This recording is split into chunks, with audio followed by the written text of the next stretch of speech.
हरे कृष्णा. सर्वांना दंडवत प्रणाम आणि सगळ्यांचं श्री कृष्ण गीतामृत मालिकेमध्ये अंतःकरणपूर्वक स्वागत आहे. आपण प्रार्थनेने सुरुवात करूया.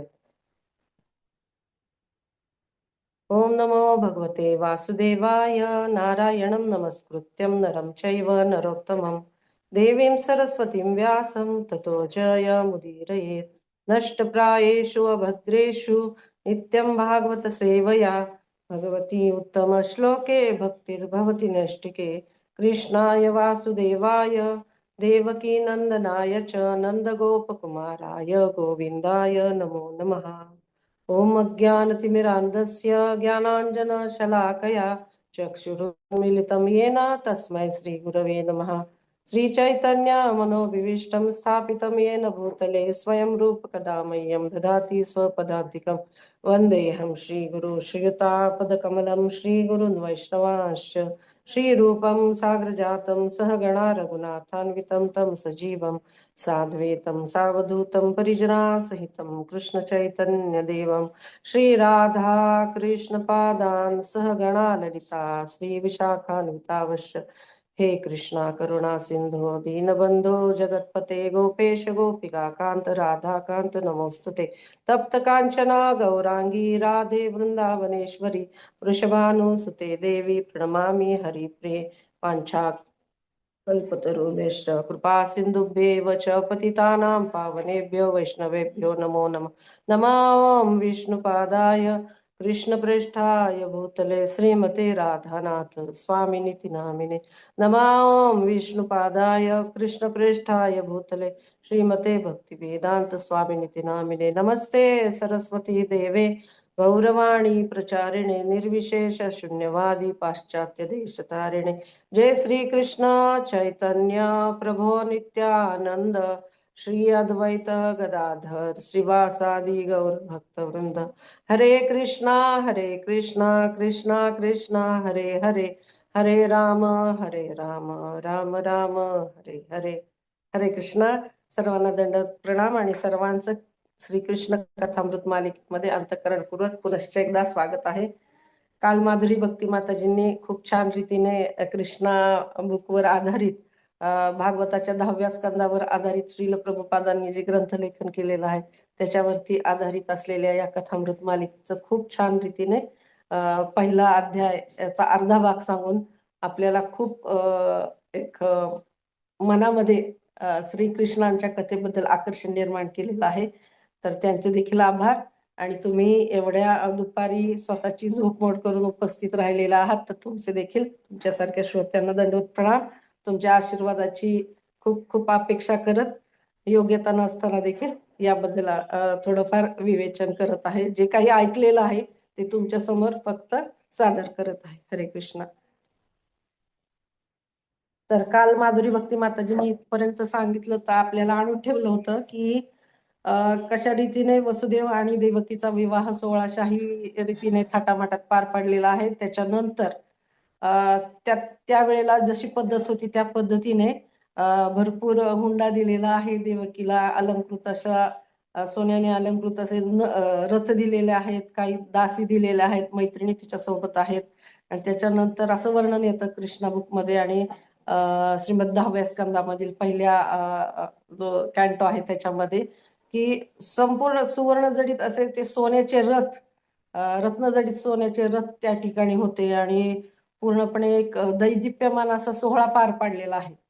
आणि हा जो कंस आहे जो देवकीचा भाऊ आहे मोठा, तर तो अगदी आनंदाने प्रेमाने देवकी आणि वसुदेव म्हणजे त्याचे जे दाजी आहेत त्यांचा आणि स्वतःच्या बहिणीचा त्यांना बसवलेला आहे रथावरती आणि त्या रथाचे लगाम स्वतः कंसाने हातामध्ये घेतलेले आहेत आणि तो रथ चालवत आहे. हे दृश्य जेव्हा देवी देवता आकाशामधून पाहत आहेत की देवकी वसुदेवांचा विवाह सोहळा पार पडलेला आहे आणि आता हा जो कंस आहे जो दुष्ट राक्षस आहे तर तो दुष्ट राक्षस तो कंस देवकीचा म्हणजे भगवंताचे जे भावी माता पिता आहेत तर त्यांचा रथ तो हाकत आहे अगदी आनंदाने. हे जेव्हा देवी देवता पाहतात तेव्हा त्यांना इतकं टेन्शन येतं की जर श्रीकृष्णांनी पाहिलं, श्रीकृष्णांना हे मनावर घेतलं, श्रीकृष्ण पाहणं तसे आहेच आहे भगवंत सर्वत्र उपस्थित आहेत, त्याच्यामुळे श्रीकृष्ण हे पाहतातच आहे. परंतु हे जर श्रीकृष्णाने मनावर घेतलं की हा जो कंस आहे, जो दुष्ट आहे, त्याच्या हत्येकरता अशा प्रकारच्या दुष्टांचं संहारण करण्याकरता भगवंताचा अवतार होणार होतं. तत्पूर्वीच जर कंसाला श्रीकृष्णाने अशा कॅटेगरीत टाकलं की हा जो श्रेष्ठ वैष्णव आहे, ज्यांच्या पोटी भगवंत स्वतः अवतीर्ण होणार आहेत, त्यांची सेवा हा व्यक्ती करत आहेत आणि न जाणो वैष्णवांच्या सेवा करणाऱ्यांना भगवंत जास्त महत्व देतात. तर अशा प्रकारचं महत्व देऊन वैष्णवाच्या कॅटेगरीमध्ये जर कंसाला टाकलं तर त्याची हत्या ते कधीही करणार नाहीत. या भीतीने, त्या टेन्शनमुळं मग देवी देवतांनी ठरवलं की आता कशा प्रकारे कंसाला या सेवेपासून परावृत्त करायचं. म्हणून फार मोठ्यानं एक आकाशातून आवाजाला आकाशवाणी झाली, जी काल माताजीने खूप छान रीतीने सांगितली की अरे मूर्ख कंसा, तू ज्या देवकीचा रथ हाकत आहेस, तर तिच्या पोटी तुझा जो हत्या करणारा गर्भ आहे तो प्रकट होणार आहे. तर जेव्हा कंस हे ऐकतो की अरे मूर्खा असं म्हणल्यानंतर, कंस हा तर खूप शक्तिशाली असतो आणि त्याच्याबद्दलचं असं संबोधन जेव्हा तो ऐकतो, त्यावेळेस तो लगाम तसाच सोडून देतो आणि वरती आकाशाकडे बघतो. आणि ते पुढचं जेव्हा वाक्य त्याच्या कानामध्ये पडतं, त्यावेळेला मात्र त्याच्या कंसाचं जे प्रेम असतं देवकीबद्दलचं, तर ते क्रोधामध्ये रूपांतरित होतं, ते आक्रोशामध्ये रूपांतरित होतं. मग तो लगेचच तात्काळ की देवकीच्या म्हणजे स्वतःच्या बहिणीच्या, जिला क्षणापूर्वी त्याला अत्यंत प्रेम त्याचं अगदी उफाळून येत होतं, तर तिच्याबद्दल त्याची भावना द्वेषाची बनते आणि लगेचच तो तिचे केस, बघा नवविवाहित तरुणी आहे ती, त्या ठिकाणी बसली पती समवेत, तिचे केस हातात पकडतो हा दुष्ट कंस आणि तिला खाली खेचतो आणि उजव्या हाताने स्वतःच्या तलवारवरती म्हणजे स्वतःची तलवार उपसतो आणि ती वरती घेतो आणि क्षणार्धात आता देवकीच्या मस्तकाचे तुकडे होणार. हे क्षण तर हे वेगळं चित्र पाहून सगळेजण अचंबित होतात, भयभीत होतात. आणि ती खाली येणार तेवढ्यात मग तिचे जे पती आहेत, देवकीचे पती वसुदेव, तर त्या ठिकाणी देवकीला वाचवण्यासाठी जे प्रयत्न करतात आणि त्यांचा तो दुर्दम्य आत्मविश्वास, त्याच्यानंतर त्यांचा जो शौर्य मानलं गेलं या ठिकाणी त्यांना, की शौर्य म्हटलेलं आहे त्यांना, तर ते तर त्यांच्याबद्दलचा जो उल्लेख येतो आणि कंस आणि त्यांचा जो संवाद आहे, तर तो या पहिल्या अध्यायातल्या दुसऱ्या भागामध्ये वर्णन करण्यात आलेलं आहे. तर त्याच्यामधून आपल्याला असंख्य शिकवणुकी आपल्याला या अध्यायातून देखील मिळणार आहेत.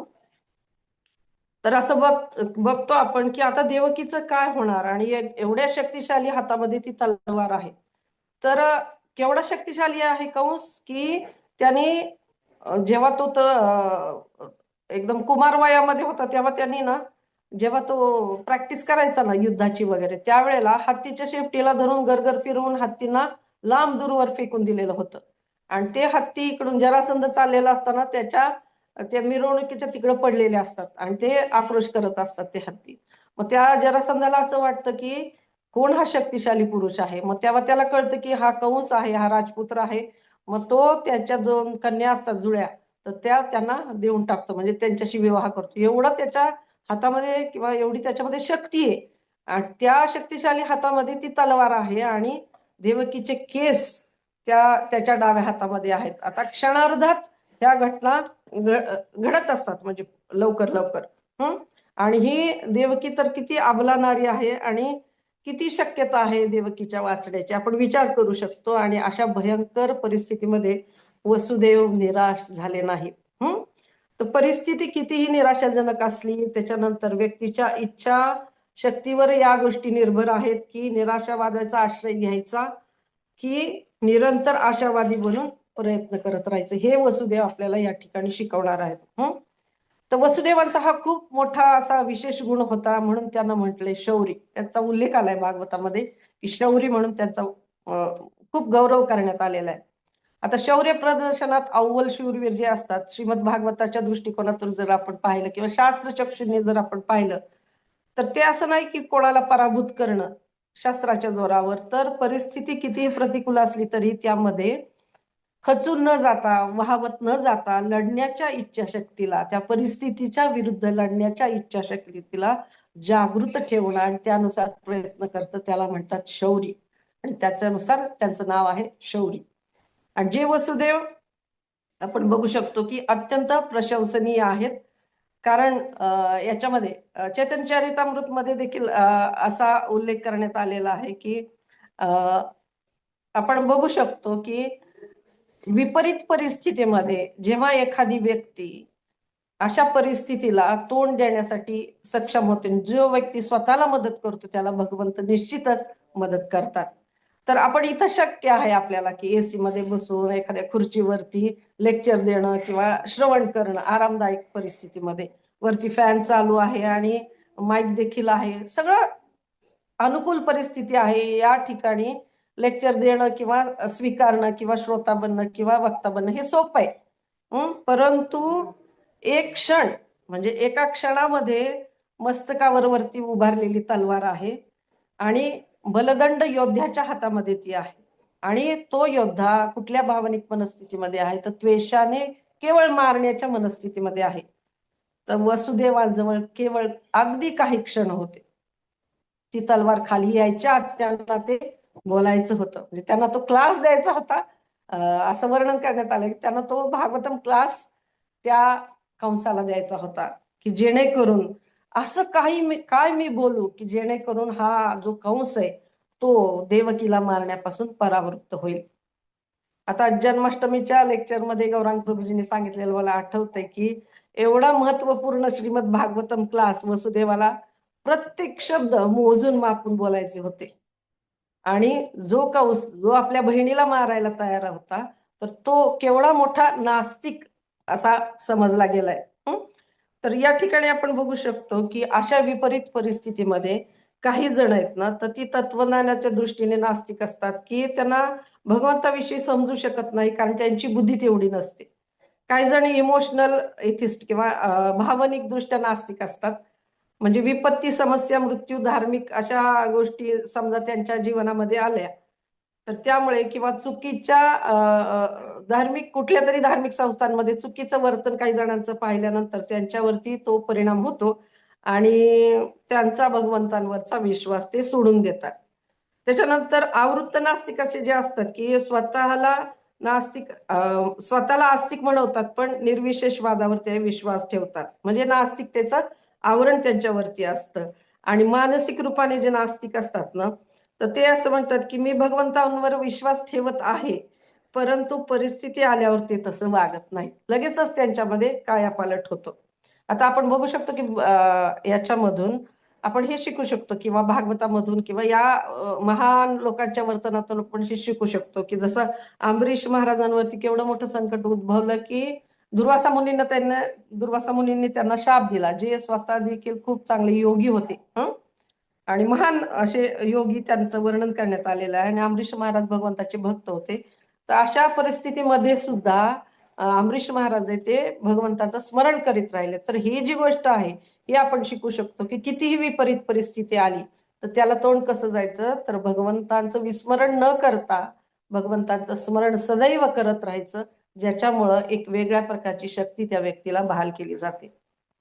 तर आता जसं का कंसावरती मृत्यूची वेळ आली, तो अत्यंत स्वार्थी आहे, दुष्ट आहे, हे सगळ्या गोष्टी खरं आहेत आणि कंसावर विश्वास ठेवण्याची परिस्थिती नाही की त्याच्यावरती आपण कुठल्याही प्रकारचा विश्वास ठेवू शकत नाही. अशा परिस्थितीमध्ये सुद्धा हे सगळं माहीत असून सुद्धा वसुदेव निराश न होता पुढील काही निवेदन कंसाला करताना आपल्याला दिसून येतात.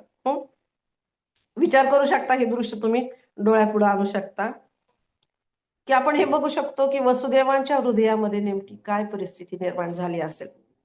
वसुदेव सुद्धा क्षत्रिय आहेत आणि त्यांना हे राजनीती वगैरे सगळं माहिती आहे आणि साम दाम दंड भेद नीती हे देखील त्यांना माहिती आहे, ते आत्मसात केलेल्या गोष्टी आहेत त्यांनी. तर या ठिकाणी समचा वापर वसुदेव करताना आपल्याला दिसून येतात. ते म्हणतात, कंसाला ते विनवणी करतात की हे कंस, तुम्ही किती शूरवीर आहात, त्याची स्तुती करतायत बघा. तुमच्या वीरपणाच्या गाथा प्रशंसनीय आहेत, वंदनीय आहेत आणि तुम्ही किती विश्वप्रसिद्ध आहात. नंतर ते लाभचा प्रयोग करतात, बघा कसा करतात ते. या मूळ यशाचं जे कारण आहे त्याच्यानंतर ते त्यांना सांगतात की तुमची प्रसिद्धी जगामध्ये झालेली आहे, तुम्ही एक शूरवीर आहात त्याच्यानंतर ते भेद या गोष्टीचा प्रयोग करतात आणि ते म्हणतात की देवकी एक महिला आहे. विचार कर कृष्णा, विचार कर कंसा, की देवकी एक महिला आहे, अबला आहे, तिला स्वतःला वाचवण्यासाठी तिच्याकडे काही अस्त्र देखील नाही. ती तुमची बहीण आहे, ती पण छोटी बहीण आहे. आणि त्याच्यानंतर ते सांगतात त्याला की अरे हा तर तिच्या विवाहाचा दिवस आहे, म्हणजे किती शुभ दिवस आहे हा. तर आपण या ठिकाणी बघू शकतो की की कंसाच्या मनामध्ये ते एक प्रकारचा संशय निर्माण करतात, बीज टाकतात त्या संशयाचं, की तू असं कसं वागू शकतो, एवढी अबला तुझी बहीण आहे, त्याच्यानंतर तिच्याकडे काही शस्त्र नाहीये, हा तिच्या विवाहाचा दिवस, तू असं कसं वागू शकतो. या प्रकारचं एक मनामध्ये त्याच्या भेद निर्माण करतात आणि त्याच्याकडून ते दान मागत आहेत. कशा प्रकारचं, तर हे कसं की हे कंस, तू मृत्यूला भयभीत होऊ नकोस, तुझ्या मृत्यूला भयभीत होऊ नकोस आणि अशा प्रकारचं वर्तन तू करू नकोस. तर ते त्याला उपदेश करतात. बघा किती विपरीत परिस्थिती आहे वसुदेवांपुढं. अशा ठिकाणी त्यांच्या पत्नीवरती, नवविवाहित पत्नीवरती, तिचाच भाऊ जो तिला मारायला उठलेला आहे, अशा परिस्थितीमध्ये ह्यांची काय कर्तव्य ते जाणून घेतात की तिचं रक्षण करायचं. मग ते त्यांना कंसाला सांगतात की तुला असं वाटतंय का की देवकीला ठार करून तू स्वतःला अमर करणार आहेस. पुन्हा त्याला विचार करायला भाग पाडतात ते. अरे ज्या दिवशी मृत्यू समोर येणार आहे, किंवा आज किंवा उद्या किंवा हजारो वर्षांनंतर, तर मृत्यू हा येणारच आहे, म्हणजे त्याला आपण टाळूच शकत नाही, हे पण ते कंसाला सांगतात. आणि यामध्ये दुमत नाही की आपण मृत्यूला कधीही पुढे ढकलू शकत नाही.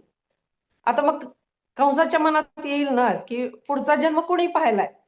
समजा आज जर मृत्यू आला तर पुढचा जन्म कोणी पाहिलाय.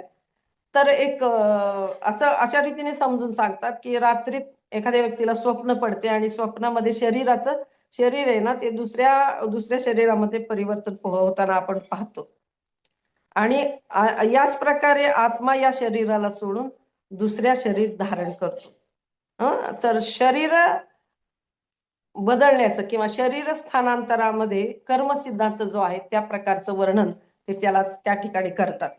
आणि उदाहरण सांगतात की जसं जलाशयामध्ये चंद्राचं जेव्हा प्रतिबिंब पडतं तेव्हा जलाशय प्रकाशमान वाटतं आणि जल आणि चंद्र यांच्यामध्ये ते आदान प्रदान घडून येतं. जलाशयाला प्रकाश आहे का, तर नाही. चंद्र स्थिर आहे आकाशामध्ये, समजून घेऊ शकतो आपण याद्वारे की जलाशयामध्ये जेव्हा प्रतिबिंब पडतंय तेव्हा चंद्राचं प्रतिबिंब जेव्हा पडतं तेव्हा जलाशय प्रकाशमान दिसतं आणि तो जो चंद्र आहे जलाशयामध्ये, तर तो हलताना आपल्याला दिसून येतो. या ठिकाणी काय होतंय की नेमकं की चंद्राचा जो प्रकाशमान गुण आहे तो चंद्र त्या जलाशयाला देतो आणि जलाशयाचं जे कंपन पावण्याचं नेचर आहे किंवा हलण्याचं नेचर आहे वाऱ्यामुळं, तर ते नेचर तात्पुरतं का होईना तो चंद्र स्वीकारतो. मग या ठिकाणी आपण हे समजून घेऊ शकतो की ज्याप्रमाणे आत्मा आपला तो सच्चिदानंद आहे, आनंदमय अभ्यासात हा आत्म्याचा स्वभाव आहे. तात्पर्य असं की तो जो स्वभाव आहे आनंद घेण्याचा, तो स्वभाव शरीराला तो लोन म्हणून साठी दिला जातो. आणि शरीराचं जे नाशवंतपणा आहे, तर तो जो नाशवंतपणाचा जो स्वभाव आहे किंवा जो गुण आहे, तर तो आत्मा काही काळ एक लोन कसं दिलं जातं त्या प्रकारचं तो स्वीकारतो. एका उदाहरणावरून आपण अजून कळून घेऊ शकतो की जेव्हा आपण गुलाबजाम खातो तेव्हा आनंदाची अनुभूती होते आणि तो आनंद आत्म्याने लोन दिलेला असतो त्या शरीराला आणि थोड्या काळाकरता, आणि शरीरामध्ये तसा प्रवाह चालू होतो, आनंदाचा प्रवाह चालू होतो. परंतु जसा आत्मा शरीरातून निघून जातो, राम नाम सत्य आहे असं म्हटलं जातं त्यावेळेला, तर मृतदेहाला जाळून टाकलं जातं बघा. त्यावेळेला कुणी असं म्हणत नाही की अरे रे, का ह्याला जाळून टाकताय तुम्ही. कारण आहे ना, आनंद अनुभव करणारं ते तत्व निघून गेलेलं असतं, म्हणजे तो आत्मा आहे ना, तो निघून गेलेला असतो. काय झालेलं असतं, जिवंत असताना ते आदान प्रदान दोघांचं किंवा तादात्मीकरण, शरीर आणि आत्मा यांचं तादात्मीकरण झालेलं असतं आणि एकमेकांचे गुण ते एकमेकांना दिलेले असतात. म्हणजे आपण त्याच्यातून हे शिकू शकतो की समजा आजारपण आलं तर मृत्यूचं भय वाटतंच. आणि काय होतं, किती भीती वाटते प्रत्येक जणाला, कारण शरीराने आत्म्याला तो भयाचा अनुभव जो आहे, तर तो गुण तो लोन म्हणून दिलेला असतो. जसा आत्म्याने ते गुलाबजामच्या उदाहरणावरून लक्षात घेऊ शकतो की आनंदाचा अनुभव तो एक ऋण म्हणून साठी दिलेला असतो की कर्ज म्हणून साठी दिलेला असतो. तर त्या दोघांचं तसं आदान प्रदान झाल्यामुळे तो अनुभव हे शरीर त्या प्रकारे व्यक्त करत असतं. या प्रकारचं तत्वज्ञान वसुदेव कंसाला या प्रसंगी सांगतायत. तर आता असं म्हटलं गेलं की मृत्यू जो आहे तो सगळ्यात मोठा चेंज करणारा व्यक्तीच्या एकूणच परिस्थितीमध्ये चेंज एजंट म्हटलं गेलंय. जेव्हा या सत्याला आपण स्वीकारतो की मृत्यू हा प्रत्येकाला येणार आहे, ज्या वेळेला एखादी व्यक्ती जन्माला येते त्यावेळेलाच त्याच्यावरती एक्सपायरी डेट टाकलेली असते. ज्या वेळेला एखादी व्यक्ती जन्म घेते त्यावेळेलाच त्याच्या मृत्यूचं वेळ ही निश्चितपणे केलेली असते. आणि इथं आपण बघू शकतो शास्त्रांच्या आधाराने किंवा शास्त्रचक्षुनी की परीक्षित महाराजांना जेव्हा शृंगीने शाप दिला त्यावेळेला त्यांना जेव्हा मृत्यूचं हे कळलं की ह्या 7 दिवसात आपल्याला मृत्यू होणार आहे, तर बाकी सगळ्या गोष्टी त्यांनी बाजूला सारल्या. राज्यपद बाजूला सारलं, सगळ्या गोष्टी बाजूला सारल्या. आपल्या राज्यपदाची जबाबदारी आपल्या मुलावरती सोपवली आणि ते श्रीमद भागवताचं कथन ऐकण्यासाठी गंगा नदीच्या तीरावरती गेले. तर हे जे आहे महाभागवत हे आपल्याला काय शिकवतंय? प्रत्येकाला मृत्यू हा येणारच आहे हे सत्य जाणून बाकी सर्व गोष्टी बाजूला ठेवून भगवंताच्या नामामध्ये आपण किती तल्लीन व्हायला हवं की जे सत्य आहे. कधी ना कधी तरी ही गोष्ट होणारच. तर या जन्मामध्ये आपल्या जन्माचं सार्थक कसं करायचं? तर हरिनामाचा आश्रय घेऊन. आणि मृत्यू केव्हाही येऊ शकतो. तर त्याची अर्जन्सी आपण समजून घेऊ शकतो की शीघ्रता ही भक्तीमध्ये खूप आवश्यक आहे. आता मृत्यूच्या संबंधामध्ये नम्रता ही देखील व्यक्त करायला हवी, कारण मृत्यूच्या समोर कोणीही वाचू शकत नाही. म्हणजे बघा किती शक्तिशाली गोष्ट आहे. अजून मृत्यूच्या संबंधामध्ये स्पष्टता देखील असायला हवी. जरी आपण इतर विषयांवर जरी बोलत असलो किंवा काही समस्यांवरती चर्चा करत असलो तरी मृत्यूचे भय समोर आल्यानंतर प्रत्येक व्यक्तीला पूजनीय वाटू लागते. हे एक महत्वाची गोष्ट आहे.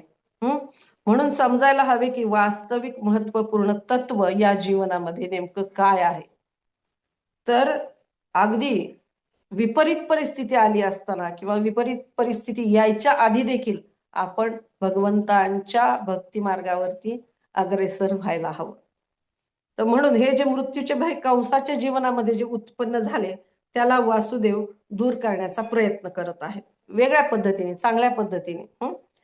तर महाप्रभू देखील सनातन गोस्वामीला सांगतात की कुबुद्धी छाडिया कर श्रवण कीर्तन अचिरत पावेत बे कृष्णेर चरण. म्हणजे आपली ही जी बुद्धी आहे ती मृत्यूच्या भयाने ग्रासलेली आहे किंवा इतर विपरीत परिस्थितीमध्ये कसा मार्ग काढायचा याच्यासाठी आपण प्रयत्नशील आहोत. दुःखामधून बाहेर येण्यासाठी आपण प्रयत्नशील आहोत. त्याच्यासाठी आपण काय करायला हवं की ही जी कुबुद्धी आहे ती तुम्ही दूर सारा आणि भगवंताच्या श्रवण कीर्तनात लागा, ज्याच्यामुळे तुम्हाला भगवान श्रीकृष्णांची म्हणजे मृत्यूवरती विजय प्राप्त करण्याची कला या ठिकाणी आपल्याला शिकवत आहेत.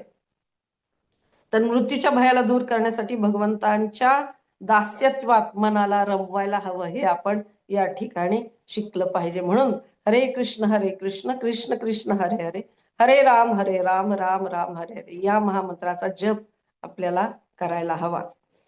तर आता बघा की याच्यातून आपण हे देखील शिकू शकतो की भौतिक जगत आहे ते जेल प्रमाणे आहे आणि हरे कृष्ण महामंत्र हे एकच साधन आहे की पाप छोटे असू द्या नाही तर मोठे असू द्या, त्या पापातून आपल्याला मुक्त करण्याचा फक्त एकमेव मार्ग हाच आहे की भगवंताचं हरिनाम हरे कृष्ण महामंत्राचा जप करणं आणि भक्ती मार्गाला लागणं.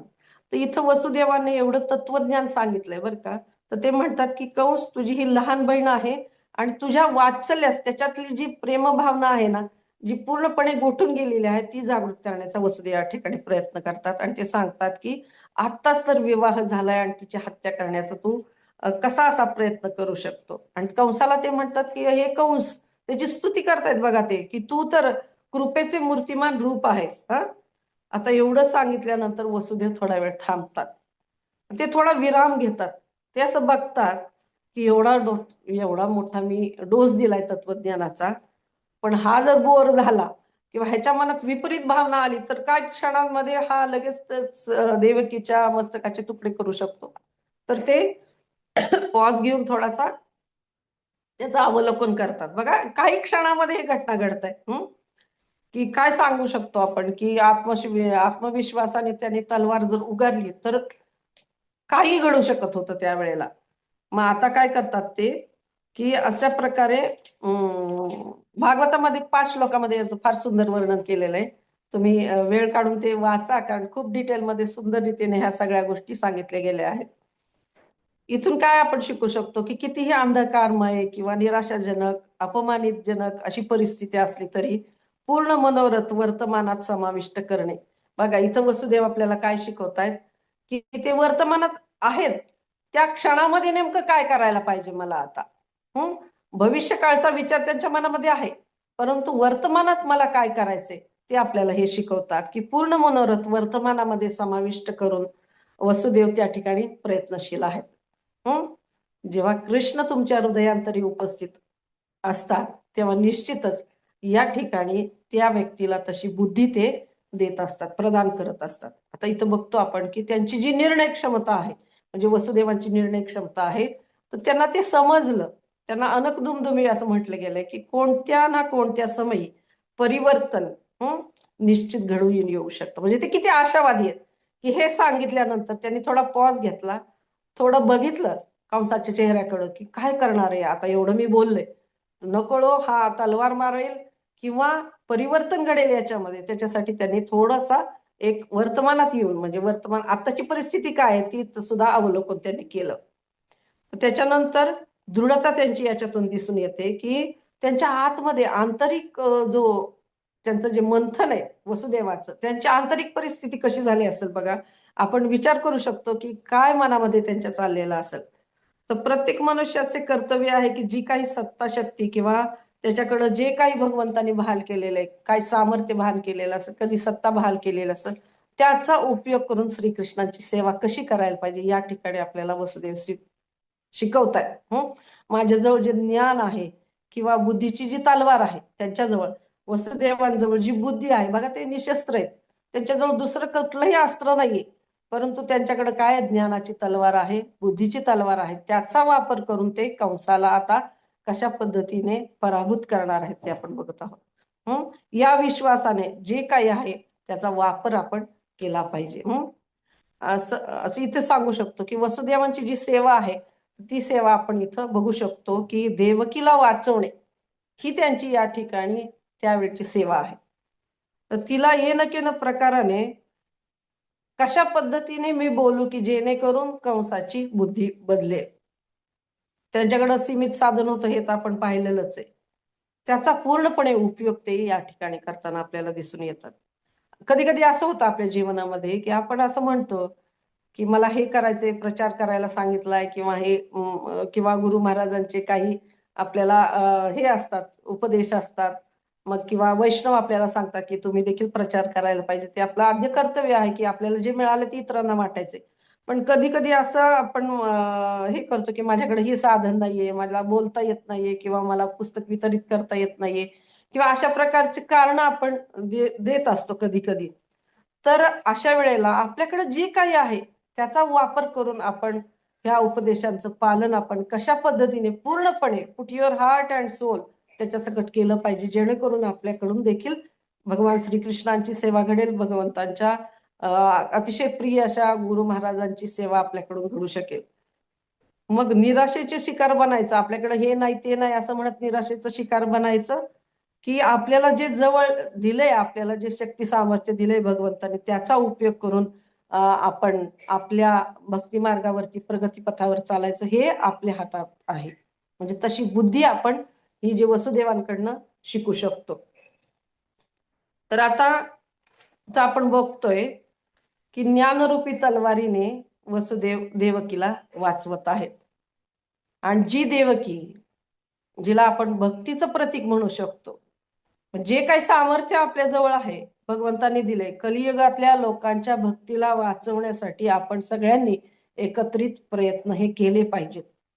मी एकटी आहे, मी काय करू शकत नाही किंवा माझ्याकडे बजेट नाही, माझ्याकडे गाडी नाही, पुस्तक वितरणासाठी मी कशी जाऊ शकते किंवा पुस्तक वितरणच नाही, भगवंताच्या कुठल्याही सेवेसाठी मी कशी जाऊ शकते. जर तुमची इच्छा प्रबल असेल, हे आपण कल्पना यादव माताजींच्या उदाहरणातून शिकू शकतो की त्यांच्याकडं फोर व्हीलर नाहीये, टू व्हीलर वरती त्या वेगवेगळ्या, म्हणजे त्या अक्षरशः मला खूप त्यांना जे जे पुस्तक वितरण करतात किंवा सेवा करतात स्वतःची विपरीत परिस्थिती असताना देखील त्या किती हिरिरीने सेवा करत असतात. बरीच उदाहरणं आहेत आपले संदीन शक्ती माताजी किंवा भागवतम टीम आहे, हे सगळेजण ना फक्त या गोष्टींनी भारावलेले असतात की गुरु महाराजांचा आदेश आहे किंवा वैष्णवांची इच्छा आहे की प्रभुपादांची इच्छा आहे की पुस्तक वितरण केलं पाहिजे. त्यासाठी ते बघत पण नाहीत की आपल्याकडे साधनं आहेत किंवा नाहीत. केवळ त्या दुर्दम्य इच्छाशक्तीच्या जोरावरती त्यांना सगळीकडून मदत मिळू शकते.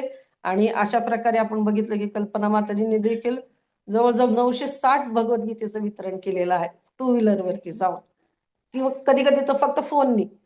तर ही आपल्याकडे अशी उदाहरणं आहेत की जे काही आपल्याकडे आहे त्याचा वापर करून आपण भगवंताची खूप छान रीतीने सेवा करू शकतो. फक्त ती इच्छा आपल्याजवळ असली पाहिजे.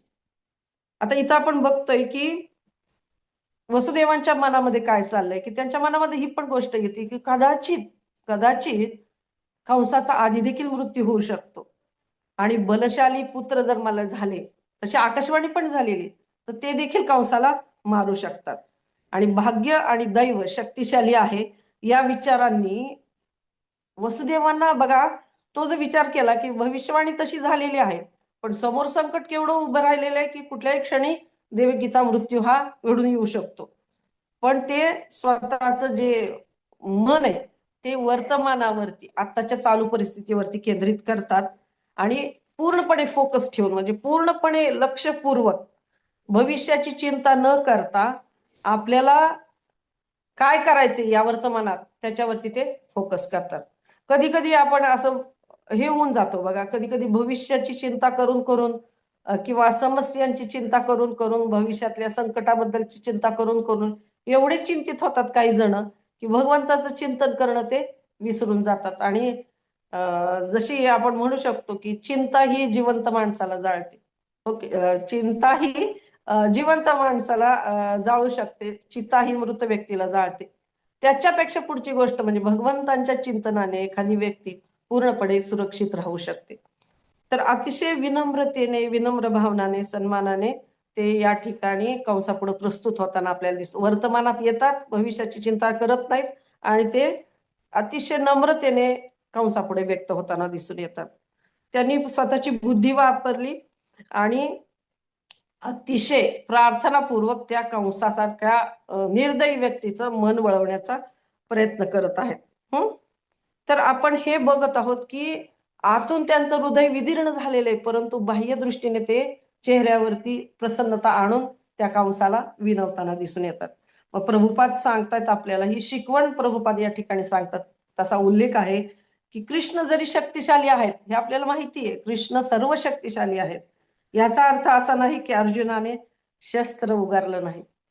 बघा, श्रीकृष्ण शक्तिशाली आहेत, पण कुरुक्षेत्रावरती पहिल्यांदा अर्जुनाने शस्त्र खाली टाकलं होतं, परंतु जेव्हा त्याला हे आपल्यासारख्या जीवांना कर्तव्य काय आहे आणि कशा प्रकारे आपलं वर्तन असलं पाहिजे ती मार्गदर्शन करण्यासाठी श्रीकृष्णांनी अर्जुनाच्या माध्यमातून आपल्याला कुरुक्षेत्रावरती भगवद्गीता सांगितली.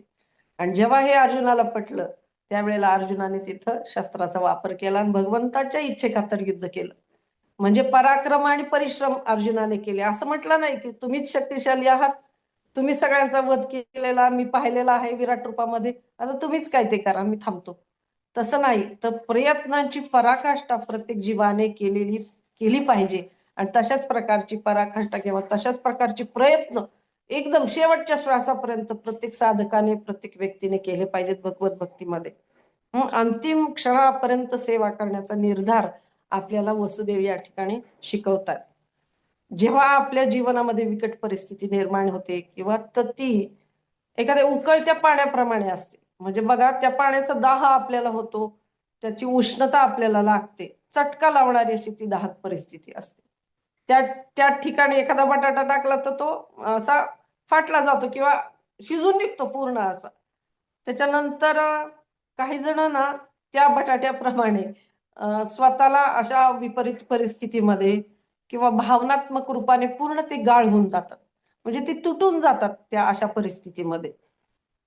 एखादा कापूस टाकला तर तो त्या ठिकाणी कडक होताना आपल्याला दिसून येतो. मग अशा विपरीत परिस्थितीमध्ये काही जणांना पूर्णपणे एकदम म्हणू शकतो आपण की बंद होऊन ते डोकं चालवणं सोडून देतात, पूर्णपणे एकदम फ्रस्ट्रेटेड होऊ शकतात. तर तिसरा व्यक्ती जो त्या उकळत्या पाण्यामध्ये जडीबुटी टाकेल, काही औषध असणारे वनस्पती टाकेल, तेव्हा तेच पाणी, उकळलेलं पाणी, तेच पाणी एक औषधी रूपामध्ये कार्य करण्यासाठी त्याला उपयोगी पडू शकतं. तर त्याचप्रमाणे हे जे कृष्ण कथा आहे किंवा कृष्ण कथेचे अमृत जे आहे, तर ते आपण श्रवण केल्यानंतर आपल्याला देखील अशा प्रकारच्या विपरीत परिस्थितीमध्ये कृष्ण रसायन आपल्याला प्रभुपादांनी या ठिकाणी दिलेलं आहे. तर ते पिऊन, ते रसपान करून आपल्याला देखील विपरीत परिस्थितीमध्ये आपण देखील आपल्या मिळालेल्या प्राप्त शक्तीचा वापर, सामर्थ्याचा वापर करून आपल्या भक्ती मार्गामध्ये किंवा आलेल्या परिस्थितीमध्ये आपली भक्ती कशी टिकवायची, जसं देवकीला वाचवण्याचा प्रयत्न वसुदेव करत आहे, त्या प्रकारे आपण प्रयत्नशील असलं पाहिजे. असं या अध्यायातून अनेक शिकवणी आहेत, त्यातील ही एक शिकवण आहे. म्हणजे असं आपण म्हणू शकतो की आपल्या जीवनामध्ये कितीही विपरीत परिस्थिती आली, विपत्ती आली, तर आत्मविश्वासाने त्या विपत्तीला आपण सामोरं जाऊ शकतो. श्रीकृष्णांच्या श्रवणाच्या माध्यमातून, कृष्ण हरिनामाच्या माध्यमातून आणि संपत्तीच्या रूपामध्ये ती परिवर्तित करण्याची संकल्पना आपल्या मनामध्ये आपण रुजवू शकतो. तर आपल्याला हे शिकवू शकतात की विपत्तीला कशा प्रकारे आपण संपत्ती बनवू शकतो. तर मधुसूदनाचं स्मरण करून ती विपत्ती आपली जीवनामधील संपत्ती बनू शकते. त्या विपरीत परिस्थितीमध्ये अर्थ भावनेने जेव्हा आपण हरिनाम घेतो किंवा भगवंतांच्या लीलांचे श्रवण कथन करतो, तर त्यावेळेला ती शक्ती आपल्याला भगवंत निश्चितच देतात आणि त्या परिस्थितीमधून बाहेर पडून आपण निश्चितच योग्य त्या मार्गावरती जीवनाच्या यशाकडे आपण, म्हणजे जीवनाचं यश याच्यामध्ये की भगवंताची प्राप्ती, भगवंताचं प्रेम प्राप्त करणं, तर भक्तांच्या संघामध्ये ती शक्ती आहे आणि भगवत नामामध्ये ती शक्ती आहे. त्याचा वापर करून आपण योग्य त्या दिशेने वाटचाल करू शकतो. तर इथपर्यंत ते त्यांनी सांगितल्यानंतर काही शिकवणुकी आपल्याला या वसुदेवांच्या या कृतीमधून मिळाल्या. तर आता वसुदेवांनी इथपर्यंत सांगितल्यानंतर ते विचार करतात की आता काय करायचं या वर्तमान परिस्थितीत. तर ते वचन देतात कंसाला की मला जे पुत्र होतील ते मी तुझ्याकडे आणून देईल, तू पाहिजे तर त्यांना ठार मारू शकतोस. आता हे जेव्हा वचन ऐकतो कंस, तर त्याच्यानंतर त्याचं मन परिवर्तित होतं. कारण आताची परिस्थिती अशी होती की या परिस्थितीमध्ये देवकीला वाचवणं हे महत्वाचं होतं. मग त्या परिस्थितीमध्ये वसुदेव त्या प्रकारचं निवेदन कंसाला करतात आणि कंस त्याच्या त्या कृतीपासून परावृत्त होतो आणि त्याच्यानंतर तो त्यांना जीवदान देतो. थोडक्यात देवकीला जीवदान देतो. बघा, यश मिळालं की नाही वसुदेवाने या परिस्थितीमध्ये सुद्धा यश मिळतं. जीवदान दिल्यानंतर त्याच्यानंतर तो त्यांना कैदी बनवतो. वसुदेव आणि देवकीला कैदी बनवतो आणि त्याच्यानंतर ज्या वेळेला पहिला पुत्र होतो वसुदेव आणि देवकीला, तो पुत्र त्यांनी वचन दिलेलं असतं वसुदेवांनी की मी तुला देईल, तर ते कंसाला आणून देतात आणि त्याच्यानंतर ते पाहिल्यानंतर कंस त्याला पहिल्यांदा जीवदान देतो. बघा, कंसाला त्याचं जेव्हा मुखकमळ दिसतं, मामा जेव्हा पाहतो भाच्याचं, तर त्यावेळेला त्याला जीवदान देतो. परंतु इथं देवी देवतांना पण घाई झालेली असते की श्रीकृष्णांचं अवतरण लवकर व्हावं. कंसाच्याकडून जेवढं पापाचा गळा भरायला लागलेला असतो तो लवकर भरावा, यासाठी नारद मुनींचं त्या ठिकाणी आगमन होतं आणि नारद मुनी कंसाला जेव्हा हे सांगतात की बघ, हे विष्णू आहेत आणि ह्या विष्णूंनी गतजन्मांमध्ये तुला देखील वध केलेला, ज्या वेळेला तू कालनेमी नावाचा राक्षस होता, तर त्याला त्या गतजन्मांचं स्मरण करून देतात आणि त्याची जो वध आहे तो भगवंतांनी केलेला असतो कालनेमीचा, त्याचं स्मरण त्या कंसाला करून देतात आणि त्याचा जो द्वेष भावना आहे तो अजून वाढते. त्याच्यानंतर तो कंस आहे ना, ते वसुदेवांकडचं जे बाळ आहे, ते पहिलं अपत्य ते घेऊन त्याला भिंतीवरती आपटतो आणि त्या नवजात बालकाची त्या ठिकाणी हत्या करतो. अशा रीतीने 6 बालकांची हत्या कंस करतो आणि भिंतीवरती आपटून अतिशय निर्दयपणे कंस त्या बालकांना ठार मारतो. कारण त्याला हे हृदयामध्ये मृत्यूचं भय असतं आणि नारद मुनींनी त्याला सांगितलेलं असतं की एक कमळाचं फूल घेऊन गेलेले असतात त्याला पटवण्यासाठी की बघ, 8वा गर्भ तुझी हत्या करणार आहे. तो गर्भ म्हणजे मुलगा आहे का मुलगी याचा काही उल्लेख नाही आणि विष्णू आहेत ते शेवटी. ते किती बुद्धिमान आहेत हे तुला माहिती आहे. तर कमळाचं पाकळीमधली कुठली पहिली आणि कुठली 8वी हे तू सांगू शकतोस का? तर अशा प्रकारचा प्रश्न विचारून कंसाच्या मनामध्ये तो द्वेष जागृत होतो आणि अशा रीतीने तो 6 बालकांची हत्या करतो आणि आता 7व्या बालकाचा जन्माच्या वेळेची कथा आणि श्रीकृष्णांचं अवतरण कशा रीतीने होणार आहे ते आपल्याला श्री तुलसी माताजींच्या एक गोड अशा संतवाणीमधून आपल्याला उद्या ऐकायला मिळेल. तर हरे कृष्णा. कोणाला काही प्रश्न असल्यास तुम्ही विचारू शकता, नाहीतर मी आपले इथं थांबते. काही चुकलं असलं तर क्षमा करा, तशी काही योग्यता नाहीये, परंतु तुमच्या आशीर्वादाने काही बोलू शकले असेल तर ते स्वीकारा आणि जे काही चुकलं असेल त्याबद्दल मला क्षमा करा. हरे कृष्ण. खूप खूप धन्यवाद.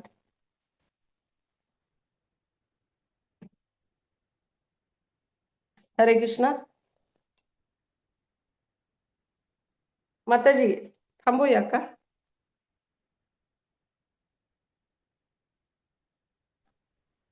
कुणाला काही प्रश्न दिसत नाहीयेत माताजी. Okay okay, thank you. आणि खरंच खूप सुंदर सांगितलं माताजी तुम्ही. त्यानिमित्ताने वसुदेवांचं चरित्र इतकं सुंदर पद्धतीनं तुम्ही उलगडून आम्हाला सांगितलंत ना. आणि कुठल्या विपरीत परिस्थितीमध्ये जीवनात अनेक ज्या येतात त्यामध्ये आपण सुद्धा कसं वागलं पाहिजे आणि हरिनामाची साथ आपण कशी नाही सोडली पाहिजे, हे पण तुमच्या लेक्चरवरून खूपच छान समजलं माताजी. खरंच खूप धन्यवाद. थँक्यू. कुणाला काही प्रश्न आहेत का? अनम्यूट करावं लागेल बहुतेक. हा, अनम्यूट केलं आहे. कोणाला काही प्रश्न असेल तर विचारू शकता. हरी बोल.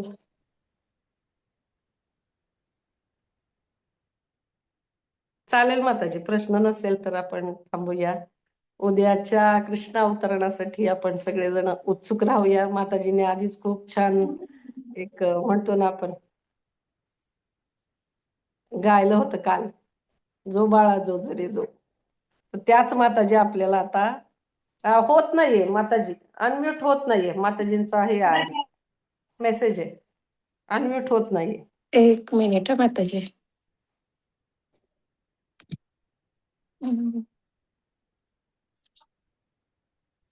माताजी केलंय मी. केलंय का? मला माताजींचा मेसेज आहे, अनम्यूट होत नाहीये. कोणीतरी बोलून बघाल का? दुसरं कोण? थँक्यू माताजी. दुसरं कोणीतरी बोलून बघाल का? होस्ट को होस्ट यापेक्षा. सरोजिनी माताजी, खोमणे माताजींचं होत नाहीये, माताजी म्हणाले.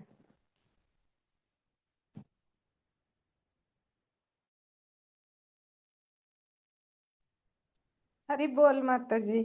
हरी बोल, हरी बोल. प्रमिला माताजी, हरे कृष्ण. हो, खूप सुंदर झालं लेक्चर. खूप सुंदर अभ्यास पूर्ण एकदम. काय केलं पाहिजे, कसं प्रत्येक प्रसंगाला सामोरं गेलं पाहिजे.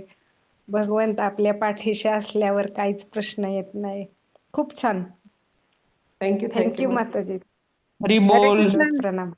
हरी बोल, हरी बोल. खूप छान सांगितलं माताजी, खूप छान सांगितलं. उदाहरणासकट सगळं सविस्तर वर्णन केलं आणि वसुदेवांचं त्या क्षणीचं निर्णय कसा केला त्यांनी खूप छान सांगितलं माताजी. धन्यवाद. धन्यवाद माताजी. जे ऐकलं ते बोललो पोपटासारखं, वेटर सारखं. हरे कृष्ण. खोमणे मासाजींचं छान रूप बघायला मिळालं त्या दिवशी पाळणा ऐकून. आता उद्या पण त्याच सांगणार आहेत आपल्याला. हो उद्या हो, पण त्याच खूप छान. सांगणार आहेत. त्याच्यामुळे सगळेजण आपण आतुरतेने वाट पाहूयात त्या गोष्टीची.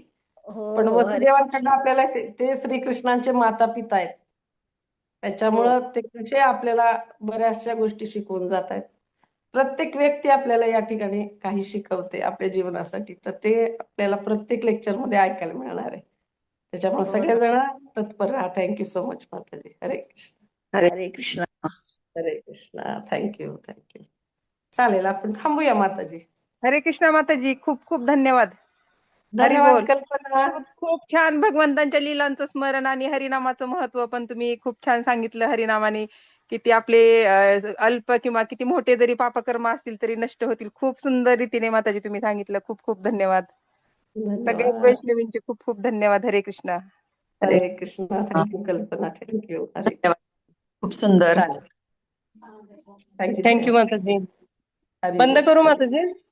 येस येस माताजी. उद्या 2 वाजता सगळ्यांना जॉईन व्हा. हरे कृष्णा. हा. थँक्यू.